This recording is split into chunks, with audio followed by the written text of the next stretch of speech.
You're sitting in a room full of people. Everyone's laughing at the same joke. You laugh too, half a second too late, because you're still turning it over in your head, wondering why it was actually funny. This happens more than you'd like to admit. You're not in the conversation.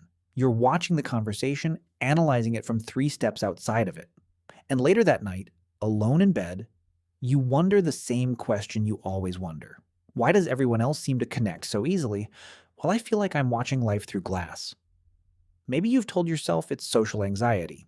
Maybe you've told yourself you're just awkward or too quiet or somehow broken in a way you can't quite name. People around you might say the usual things. You think too much. Just relax and have fun. But none of that ever actually fixes anything because the diagnosis was wrong from the start. In psychology, there's a more precise name for what you're feeling.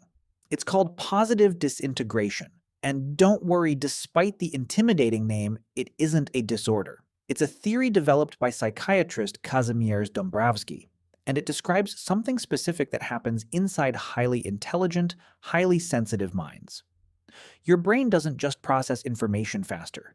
It processes it in more directions at once, layering meaning, consequence, and emotional weight onto things that most people experience as simple and flat. A joke isn't just a joke to you.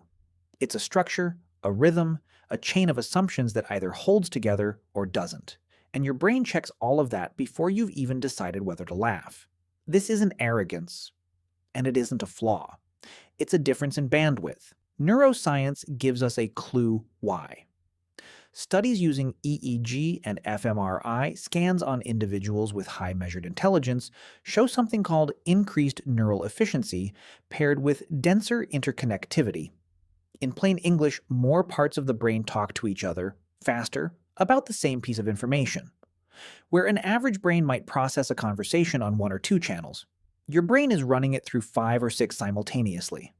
Logic, subtext, emotional tone, long-term consequence, historical pattern, and social risk. You're not choosing to overanalyze the room. Your hardware is simply built to.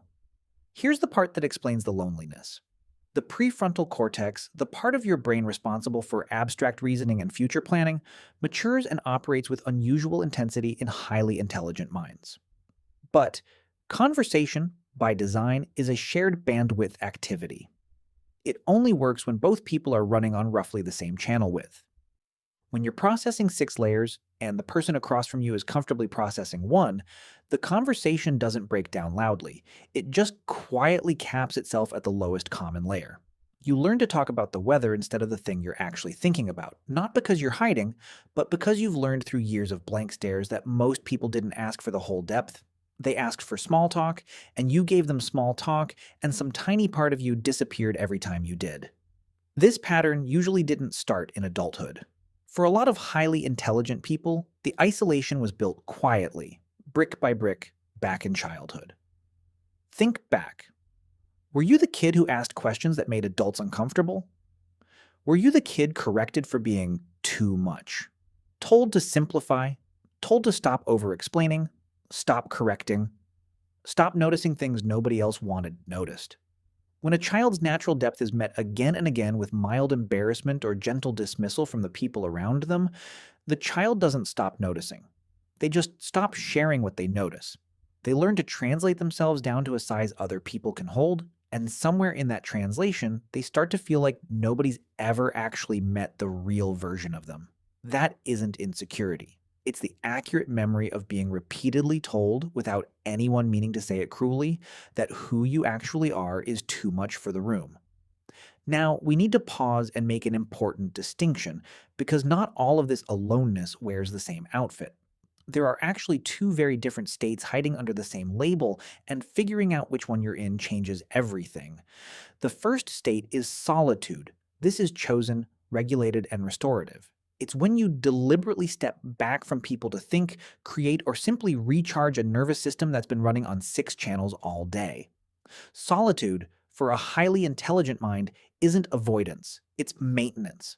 It's the space where your best ideas actually get to finish forming instead of getting cut off mid-thought by small talk. The second state is existential loneliness. This is the one that actually hurts. It's not about being physically alone. You can feel this surrounded by friends, in a relationship, at a party. It's the specific ache of being understood incompletely, over and over by people who like you, but have never met the deepest layer of how you think. This is where the real damage happens. Existential loneliness slowly convinces you that connection itself is the problem, when really it's just that you haven't yet found people who can match your bandwidth. And here's the trap. Because both states feel quiet on the outside, you often can't tell which one you're in until it's already cost you something.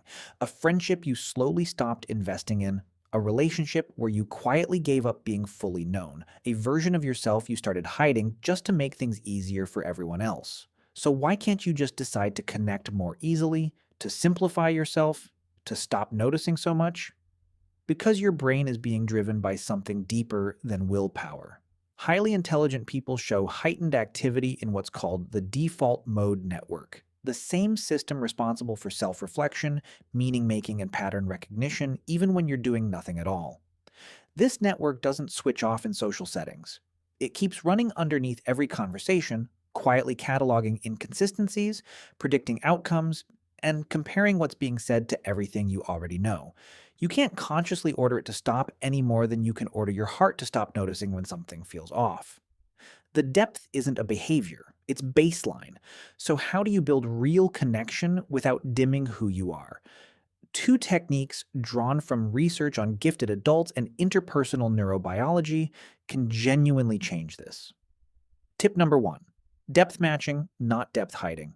For years, you've probably been doing the opposite of what actually works, shrinking your thoughts down to protect other people's comfort. Instead, try offering one unfiltered thought per conversation and simply watching what happens. Not a lecture, just one honest, undiluted piece of how you actually see something. Some people will visibly flinch, and that's useful information, not rejection. But some people will lean in, ask a second question, and follow you one layer deeper than you expected.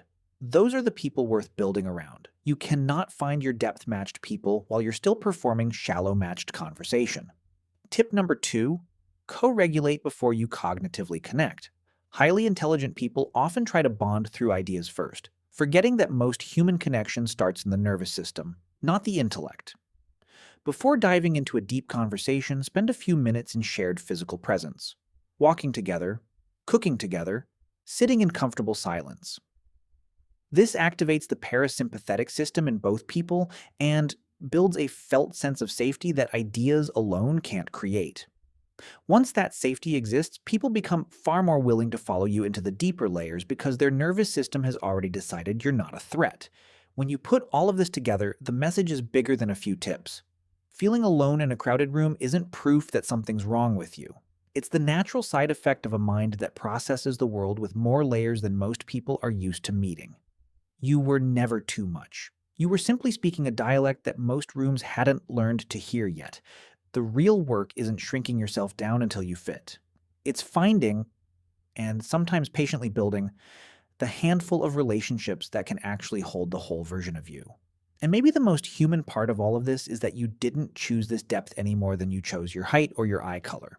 You didn't ask to notice everything.